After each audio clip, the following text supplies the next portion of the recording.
அதுக்கு ஃபர்ஸ்ட் ஒரு பாத்திரத்துல 1 கப் கீனுவ எடுத்துட்டு ட்ரை ரோஸ்ட் பண்ணிக்கிறேன். அதுக்கப்புறம் அத நல்லா வாஷ் பண்ணிட்டு மூழ்குற அளவுக்கு தண்ணி ஊத்தி ஊற வச்சுக்கணும். இது ஊறுற டைம்ல நம்ம வெஜிடபிள்ஸ் எல்லாமே அடுத்து என்ன தேவையோ அத ரெடி பண்ணிக்கலாம். ஃபர்ஸ்ட் அவரைக்காவ கிளீன் பண்ணிக்கிறேன். 2 சைடும் கட் பண்ணி நார் மாரி வந்துரும். அத எடுத்துட்டு அது சின்ன சின்ன பீசஸா கட் பண்ணிக்கிறோம்.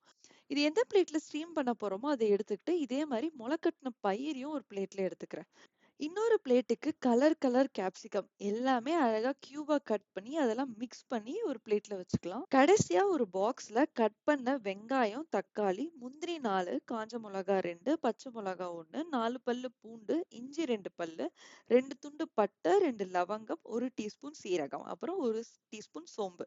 இப்போ ஊற வச்ச கீடுவால இருக்கிற தண்ணியெல்லாம் வாஷ் பண்ணிட்டு அண்ட் இதுல நல்லா சூடான 2.5 கப் சுடு தண்ணி, 1 கப் கீனுவாக்கு 2.5 கப்ஸ் நான் ஊத்துனதுனால எனக்கு அழகா வெந்திருக்கு அண்ட் ஆல்சோ அடி அவ்வளவா பிடிக்கல. இது கூட 2 டீஸ்பூன் உப்பு, கொஞ்சமா நெய்யும் ஆட் பண்ணிக்கிறேன். இதனால ரொம்ப ஒட்டாம ரைஸ் மாதிரி கொஞ்சம் உதிரி உதிரியாவும் வரும். இதுக்கு மேல ஒரு ஸ்டாண்ட் வச்சு அதுல நம்ம ரெடி பண்ணி வச்சிருக்கிற எல்லா வெஜிடபிள்ஸும் வச்சுக்கலாம். ஒரு பிளேட்ல அவரைக்காய், இன்னொரு பிளேட்ல முளைக்கட்டின மூக்கடலை and onion tomato masala paste வச்சுக்கிறேன். இது எல்லாத்துக்குமே தேவையான உப்பும் ஆட் பண்ணிக்கலாம்.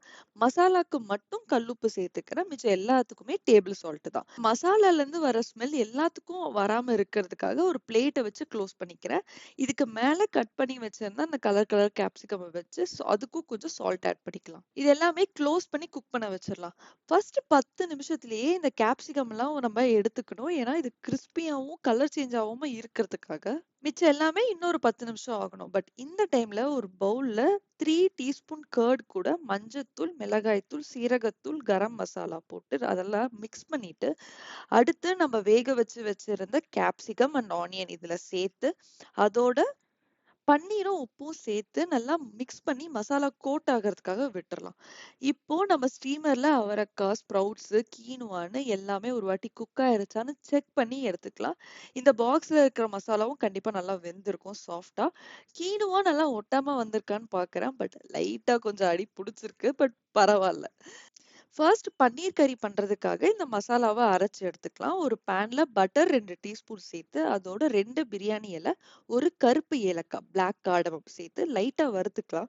அந்த அரைச்ச ஆனியன் டொமேட்டோ பேஸ்ட்டை சேர்த்துட்டு இது கொஞ்சம் நல்லா சுண்டி வந்ததும் மசாலாக்கு மஞ்சத்தூள், மிளகாய்த்தூள், கரம் மசாலா சேர்த்து அந்த மசாலாவோட ரா ஸ்மெல் போனதுக்கு அப்புறமா மிக்சர்ல கொஞ்சம் ஒட்டிட்டு இருந்த மசாலாவெல்லாம் கொஞ்சம் இதுல தண்ணி ஊத்தி சேர்த்துட்டு அதுக்கு மேல நம்ம பன்னீரும் கேப்சிகம் கர்ட் எல்லாம் மிக்ஸ் பண்ணது இருக்கு இல்லையா, அதை இதுல ஆட் பண்ணி நல்லா குக் பண்ண வச்சிடலாம். இன்னும் நமக்கு தேவையான கன்சிஸ்டன்சிக்கு தண்ணி ஆட் பண்ணி க்ளோஸ் குக் பண்ணி ஒரு 5 நிமிஷம் போதும். ஏன்னா ஆல்ரெடி எல்லாமே வெந்திருக்கு.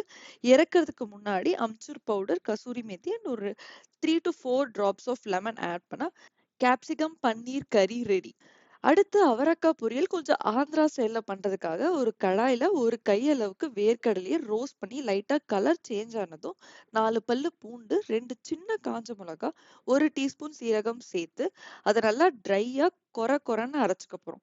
அதுக்கப்புறம் அதே கடாயில பேருக்கு கொஞ்சம் பட்டரை சேர்த்து அதோட கடுகு, சீரகம், உளுத்தப்பருப்பு கூட இந்த வேக வச்சு எடுத்த அவரைக்காவை சேர்த்து கருவேப்பிலை, மஞ்சத்தூள், உப்பு வேணும்னா சரி பார்த்துட்டு கடைசியா நம்ம அரைச்சு வச்சிருக்கிற வேர்க்கடலை பவுடரை சேர்த்தா அவரைக்காய் பொரியல் ரெடி. கடைசியா சாலடுக்கு ஒரு வெங்காயம், தக்காளியை சாப்பர்ல போட்டு அதுல வேக வச்செடுத்த முளைக்கட்டின பயிரையும் சேர்த்து பெப்பர் அண்ட் லெமனை ஸ்குவீஸ் பண்ணா சாலட் ரெடி. எப்படி ஒரே ஸ்டீமர் பாட்ல விதவிதமா மீல் காம்போ, அதுவும் ஹாஃப் அன் ஹவர்ல பண்ணி முடிச்சிருக்கேன். அண்ட் இதே மாதிரி அடுத்து 2 மீல் காம்போஸ் லஞ்சுக்கு வருது. மறக்காம மிஸ் பண்ணாம இருக்கிறதுக்காக சப்ஸ்கிரைப் பண்ணிக்கோங்க.